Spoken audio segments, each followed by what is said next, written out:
പുറത്തിറങ്ങിയ ചൂടെടുത്ത് കഴിഞ്ഞു പോകല്ലോ ഈശ്വരാ എന്ന് വിചാരിച്ചിട്ട് രാവിലെ മുതൽ വീട്ടിൽ തന്നെ ആയിരുന്നു. എനിക്ക് പണ്ട് മുതലേ ഇടയ്ക്കിടയ്ക്ക് പുറത്തിറങ്ങണം. ഈ വീട്ടിലിരുന്ന് വീർപ്പ് മുട്ടുന്ന ഒരു പരിപാടി ഉണ്ടല്ലോ, ഇറ്റ്സ് സോ ഫ്രസ്ട്രേറ്റിംഗ്. അങ്ങനെ റെഡിയായി പുറത്തിറങ്ങിയപ്പോഴേ നോക്ക് ഒരു എലീനെ കണ്ടു. ഞാൻ കുറേ നാൾ കൂടിയിട്ടാണ് ഇത്ര ക്ലിയർ ആയിട്ട് എലീനെ കാണുന്നത്.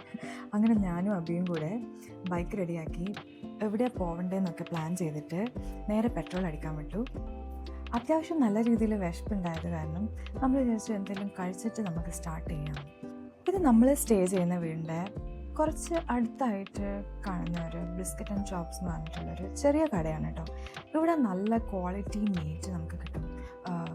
ബീഫ് സ്റ്റേക്ക്, മട്ടൺ ചോപ്സ്, ബീഫ് ബിസ്ക്കറ്റ്, അങ്ങനെ ബർഗേഴ്സ് അങ്ങനെയൊക്കെ കിട്ടും.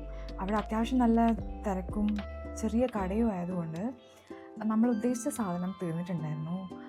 പിന്നെ ആകെയുള്ള ഒരു ഓപ്ഷൻ എന്ന് വെച്ചാൽ ബർഗേഴ്സും പിന്നെ ചിക്കൻ്റെ ഒരു ഐറ്റം ഉണ്ടായിരുന്നു. ചിക്കൻ നല്ല ജ്യൂസി ആയിരുന്നു, പക്ഷേ കണ്ടിട്ട് ഇത് അതിൻ്റെ മുകളിൽ സോസ് ഒഴിച്ചതാണോ അല്ല കരിച്ചെടുത്തതാണോ എന്നുള്ള കാര്യം അറിയില്ല. പക്ഷേ ഭയങ്കര സ്പൈസി ആയിരുന്നു. പക്ഷേ കൊള്ളാം, അത്രയേ ഉള്ളൂ. ഒരു വാവ് ഫാക്ടറൊന്നും എനിക്ക് തോന്നിയിട്ടില്ല. അത് കഴിഞ്ഞിട്ട് ഞാൻ ബർഗർ ട്രൈ ചെയ്തു. ബർഗർ വാസ് ലൈക്ക് ഇതൊരു ബീഫ് മാഷ് ബർഗറാണ്. വേറെ ഫില്ലിങ്സ് ഒന്നുമില്ല ഈ ബർഗറിൻ്റെ ഉള്ളിൽ. ജസ്റ്റ് ബീഫ് മാഷ് ചെയ്തിട്ട് ഇങ്ങനെ ഗ്രില്ല് ചെയ്ത് 2 ബണ്ട ഉള്ളിലായിട്ട് വെച്ചിട്ടുള്ളൊരു സാധനമായിരുന്നു. എനിക്ക് അത്ര ഇഷ്ടമായില്ല. അതിനകത്ത് എന്തോ മഷ്റൂം സോസ് പോലത്തെ എന്തോ ഒരു സോസും പിന്നെ ഒരു ചീസിൻ്റെ ലെയറും കൂടി ഉണ്ടായിരുന്നു.